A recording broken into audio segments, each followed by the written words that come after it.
All right, let's go in.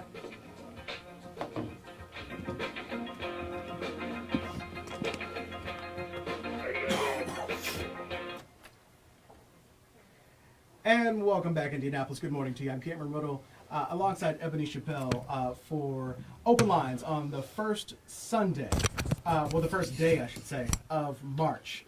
The year is blowing by. There's been a lot to talk about, and that continues here this morning, right, Eb? Absolutely. So we shared earlier in the show that we have some breaking news. For the first time, we are hearing from IPS bus drivers speaking out and sharing their side following the massive call-off on Friday, which resulted in IPS having to cancel bus service for thousands of students. Right now, we have two guests with us to speak on behalf of the bus drivers. Yeah, so as you know, Alicia Johnson, the superintendent, was very fired up. She was angry. She made that very clear. On Friday, she called the day a travesty. She called the drivers rogue. I was the reporter who asked her at the press conference, why do you call them rogue? And she said, because they violated something that their union asked them not to do. And there was a whole lot that was said. And I even asked her, well, why do you think this happened? She said it is her belief that the drivers called off in protest of this decision to give the transportation contract to First Student. That's what she says. But we have not heard from the bus drivers on why they called off. Maybe there was a possibility, as the union counselor said, that 70 people were sick or 70 people had something go on. So what exactly really went down? We're talking to the bus drivers for the first time, the first station to do so right now here on Open Lines on Hot 96.3 and 106.7. In the studio with us is Catherine Veeler, a retired IPS driver, and Yolanda Gray, a former IPS driver, both of them representing their union brothers of Local 661. That union represents the drivers who are directly employed by IPS as well as the drivers who work for Durham School Services. It was drivers of both organizations that called out Sick Friday. So let's start there, because everybody is wondering right now what's going to happen Monday. Ladies, first, thank you for stopping by and talking to us about this. Catherine and Yolanda, let's start with Friday. What really went down? First, we want the community to know that it was in no shape or form a retaliation into regards of them giving the contract to First Student. That wasn't the statement that they wanted to be said before the community. When we say that, or when they say that they were ill or they were sick, since this has taken place, these drivers have came to work faithfully. The afternoon after they gave them that information, all drivers came to work. Even after the meeting downtown at the school board, all drivers came to work. So if they were going to retaliate, those would have been the times to retaliate. It has been a whole 30 plus days since they received that information, and these drivers have been faithfully coming to work to transport the children back and forth. I believe when you say illness or sick, it's the mental stress of not knowing your future. It's the stress of what you have to deal with when you come into work after you have already been given this information, and you giving your all only to be threatened with, disciplinary actions if you use the allotted sick time that you have accumulated by coming to work in the first place. Catherine, you're retired. Yes. How many years did you drive for IPS? I started in 1988. Okay. And I retired in 2015. So you've seen a lot. I've seen a lot, and I've seen how the company has did a 360 of changes. The morale of the drivers was at zero. New management coming in with not giving the drivers any type of consideration. I just look at it like this. I'm just have to tell it to you how I truly feel in my heart. Give it to me straight. Yeah. I'm a retired bus driver, but they are my family. I still stay in touch with them And some of the things that I was hearing after I had left was really saddening me. You know, I'm not going to tell you that I didn't get angry, because I was, because it's been unfair treatment to drivers that I know. And some of them I trained, because I became a trainer in 2007. Okay. Good drivers. Look at their records. No accidents compared to nationwide. Mm-hmm. They come to work. Speaking for myself, I have come to work, snow, sleet, or hail, Mm-hmm. to drive the school bus, because IPS never closed. Right. Yeah. Everybody else would be Okay. closed but us. Absolutely. And we would be out on the road in buses that, they got some decent buses now. Now, But yeah. when we came up, we had some of the worst buses, but we still came to work because we had families to take care of. I was a single parent. I had children to think about. Plus, being a mother, I know these kids got to get to school, because there's parents that have to go to work that cannot afford a babysitter. We are very aware of that. Everybody that works at IPS have children.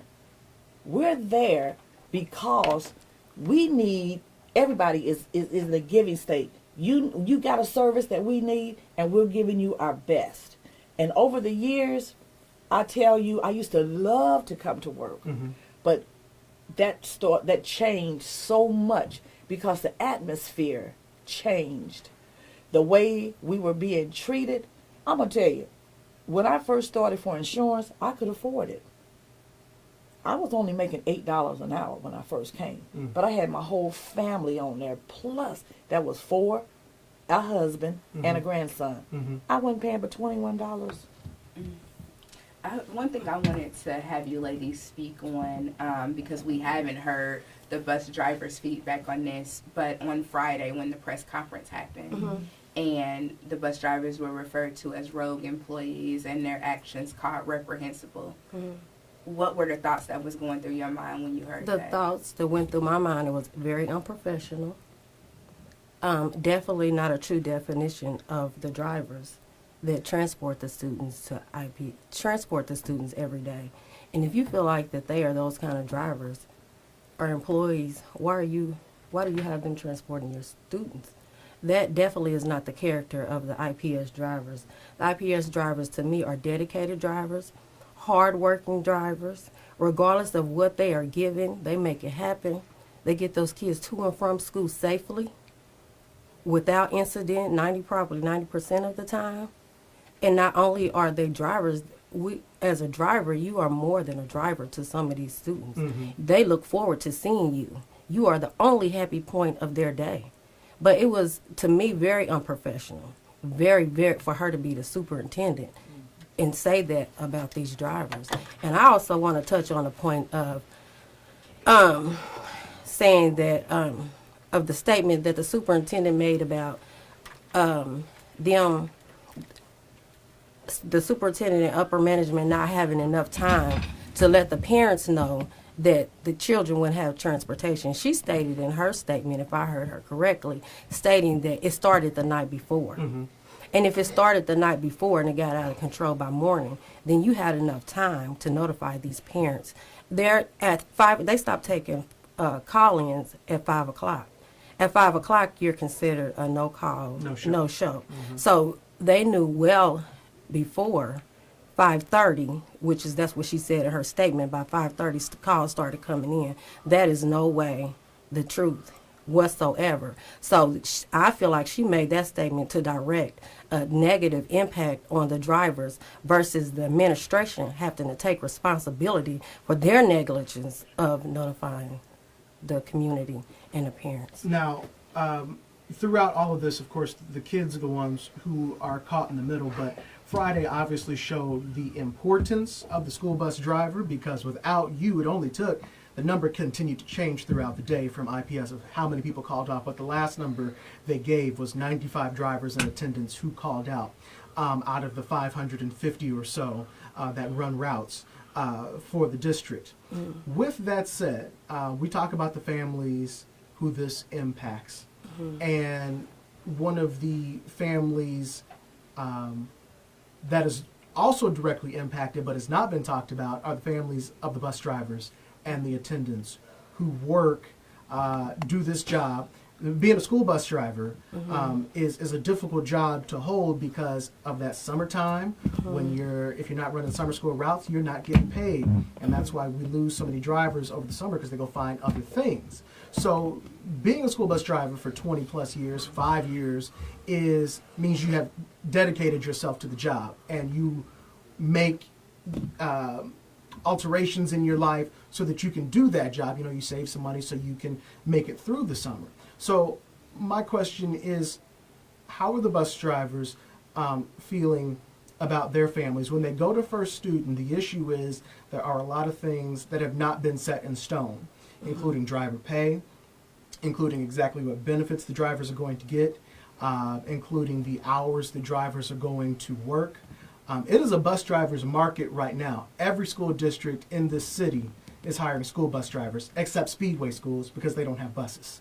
But every single district would take a driver right now who has a good, clean record. If you can drive an IPS bus tomorrow, Washington, Perry, Lawrence, Wayne, whoever will take you on Tuesday. So that's why it is the concern of the drivers, right? That, look, if you guys aren't going to get things together, and I'm not going to know what my life is going to be like until June. I need to know now. If not, I need to make plans because all these other drivers, all these other districts are hiring, and regardless if I have a job or not, my bills are still going to come on the first. Well, in response to that, that's why the drivers want them to know it's not about them selling a contract to First Students. It's about what they are walking into. A lot of drivers have been here 30 plus years. They don't know if they're going to have insurance when they go over there. IPSs, to me, did not take into consideration of the bigger picture, their insurance, the retirement benefits, and the other things that they have right now that they won't have with this company. And then again, I'm going to say that it's about, since you sold the company, all of the stipulations that are being placed on the drivers as to what they cannot do. They cannot use their sick time, and if they use their sick time, then they're going to be disciplined. They offered a loyalty bonus of $2,000, I believe, but it's so many stipulations behind that half the drivers are not even going to be eligible for that. So I think what the drivers really want out of this is for them to be compensated for the change. You know, they don't want to offer them a severance. They don't want to pay them out fully for the sick days that they have accumulated from being faithful drivers. They don't want to give them anything. They just want to cut them off and send them over here. And some people, this is not a job. This is a career. And you're taking that from them. And as you said, health insurance, that's very important in today's world. Most of these are mothers, single mothers. And then I'm going to say this also, by this change happening and them not knowing if First Student is going to hire them, some of these parents, some of these drivers are single mothers, and some of them are married family, married husband and wives. So that's impacting their income in their household totally. So let me say I have been at the school board meetings where this was first introduced. I've covered IPS and transportation several times.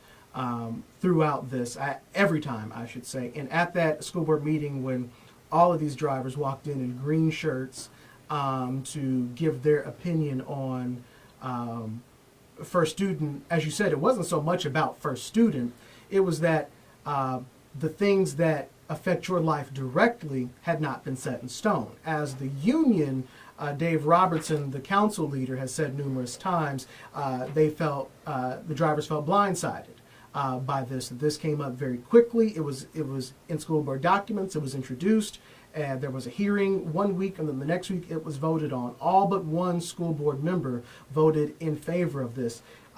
For her, there were too many things that just weren't clear and defined. There were the gentleman from First Student did get up and speak, and he said, well, the drivers will make more under First Student by the hour. The issue is it's the details that come with when you say you're going to make more by the hour. He says there's going to be a 4-hour right now, and we don't know what has changed since this last conversation, but he says there'll be a 4-hour minimum for the IPS drivers of what they'll make under First Student. a lot of drivers are getting an 8-hour or a 6-hour minimum right now. So that's another one of the things that has not been set in stone, as well as the benefits.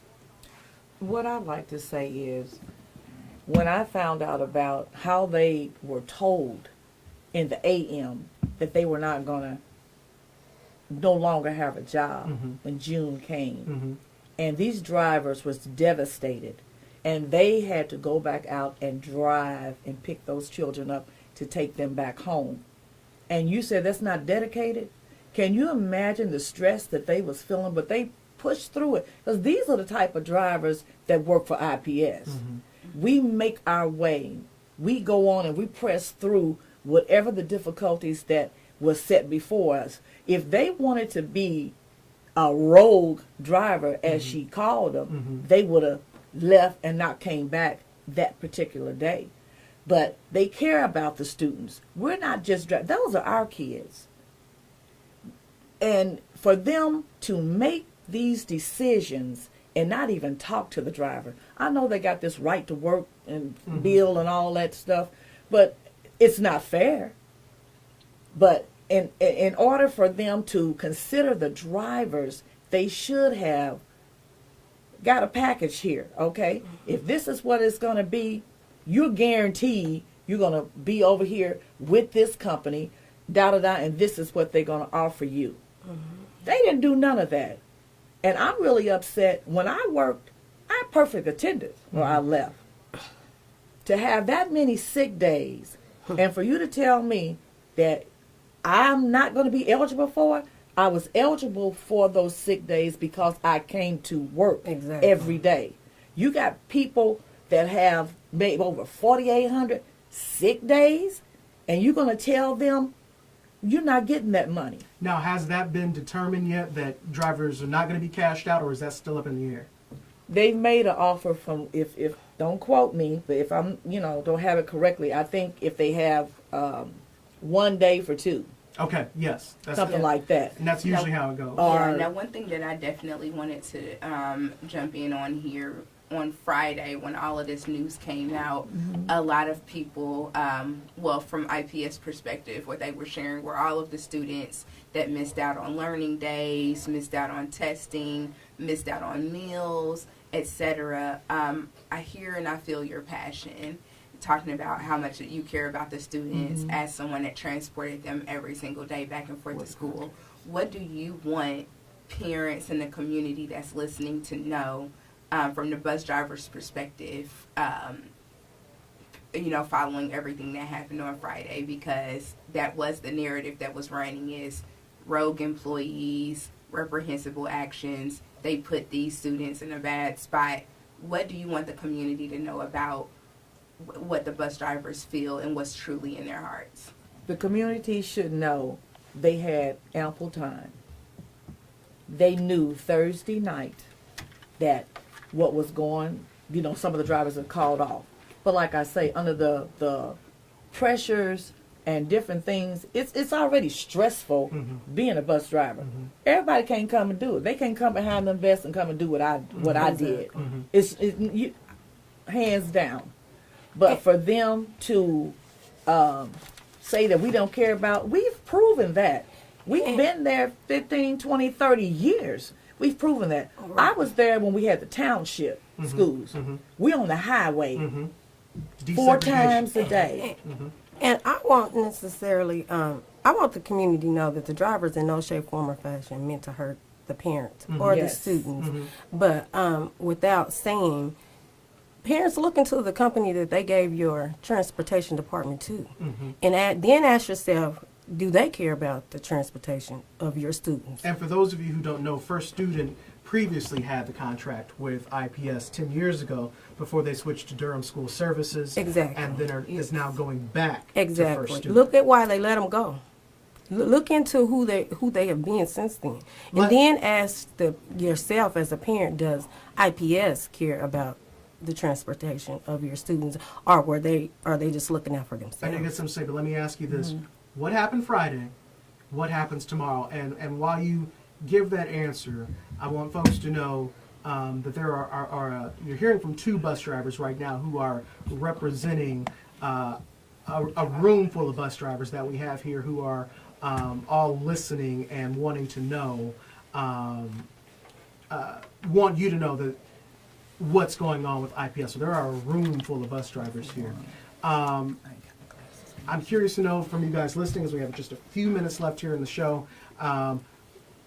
It seems like a lot of the people, I think social media is not always reality, but I look at all the comments that we had on Friday from this story, and it seems that the majority of the people out there who saw this story were in support of the bus drivers. We heard from parents who were obviously like, hey, look, my kid didn't go to school. I'm not happy about that. We heard from other parents who said, my kid didn't go to school, but you know what? I support my bus driver. Absolutely. I support my kid's bus driver. So in the last 5 minutes, you guys can call in 239-9696. I'd like to know what you guys think about the situation with the IPS bus drivers. But ladies, to you, as we take callers at 239-9696, what happened Friday? What happens tomorrow? Real quick, Willie.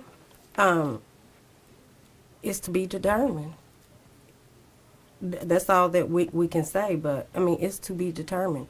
Is IPS going to continue to treat their drivers like that? Are they going to continue to not care about the well-being of the drivers and their families and how they're going to live? It's bigger. It's bigger than the kids not getting picked up going to school. Mm-hmm. And I feel like that's all IPS as administration is trying to get across to the community, that it's about the kids. It's bigger, way bigger than that. Way bigger than that. Okay, I threw out the phone number, and the line is now suddenly busy with everybody.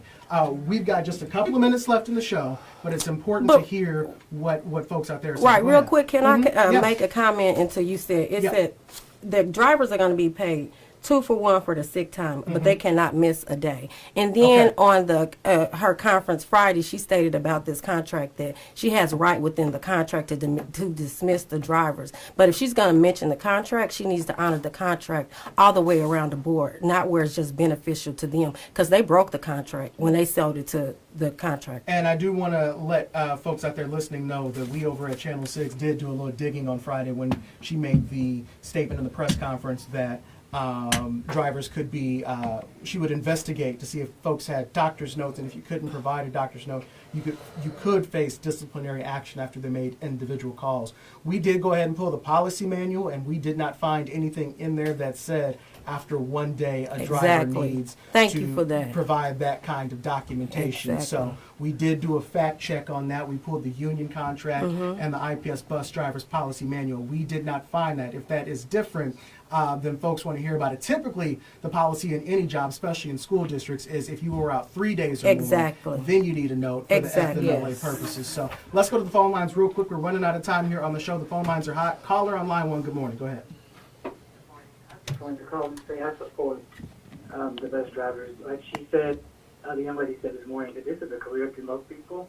And with Indiana being an at-will state, they feel that anything can happen or things with this cause. I do know that this is unionized, so what is the union doing to back the drivers is my question and concern, because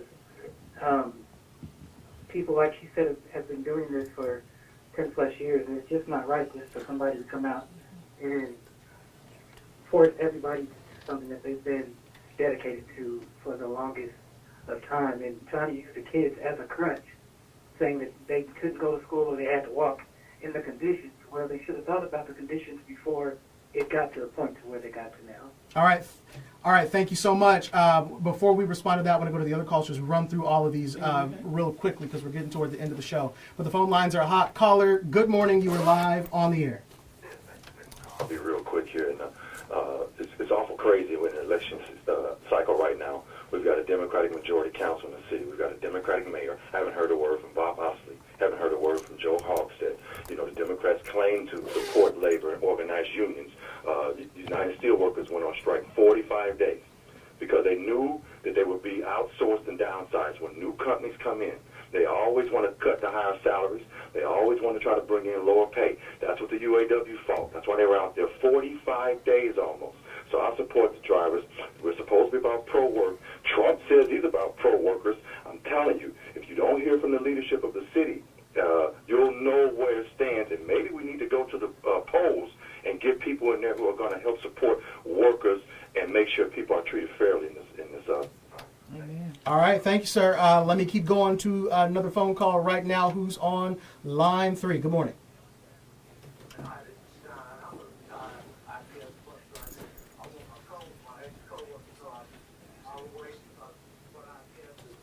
Has done is dead wrong. The writing been on the wall for years ago. They tried that years ago where they had some drivers buyouts, you know. But my thing is the union is not supporting them the way they should because it's not right. All right, sir. Thank you very much. One last call. You have 30 seconds. No, I'm going to give you 20 seconds. Caller on line 1 because I got to go. I got to go pay some commercials. Keep the lights on here at Radio 1. Caller, good morning. 30 seconds. Go. As well as my mother was an Indianapolis Public Schools bus driver that has retired. So this is very personal to me. I feel as if the superintendent should have waited to release a statement of such. I was very bothered by the rogue comment that she placed upon those drivers. I know these drivers take those children's safety very serious. I know for a fact that they love what they do because it shows. I know for a fact that a lot of times when they're tired or a lot of times when they don't have even the resources, they're running back and forth here and there. They're not getting the middays when they go over the First Student. First Student has been a company that's filed bankruptcy in the past. So why would we entrust that they are going to care for our students the way that we have done these entire, centuries and centuries on top of it? My thing is, I feel as if there is no support from the union, there is no support from the school district, and this does not lie up on the drivers. The parents, I am not only an IPS parent, but I also run a daycare where I service IPS children. And even though it was an inconvenience where we had to have extra children in our care, we knew that at the end of the day, the concern was greater than just going out on those bus stops and picking up children. I watch parents get very upset, but my thing with the parents is start going to some of these school board meetings. Took anybody by blindside because if you were active in your child's learning and educational needs, then you would know this was coming. They had multiple board meetings before this decision was made. All right. All right, thank you so much. Hey, look, we are completely out of time. Catherine and Yolanda, thank you for coming on. The phone lines are on fire, Ebony. So we'll have to continue this conversation. We will. And we will do just that. We will do that tonight on RTV6. You will continue to hear from these bus drivers from the first time. The only outlets to bring that to you are here at Radio 1 and across the street at my other newsroom, RTV6. Ebony, we got to get out of here. We got to get out of here. Ladies, thank you again for your bravery and coming on. Everybody, thank you for tuning in. This is Open Lines. Tune in next Sunday for more captivating news and conversation. This has been the Open Line Show. Have a great day. Peace. Thank you.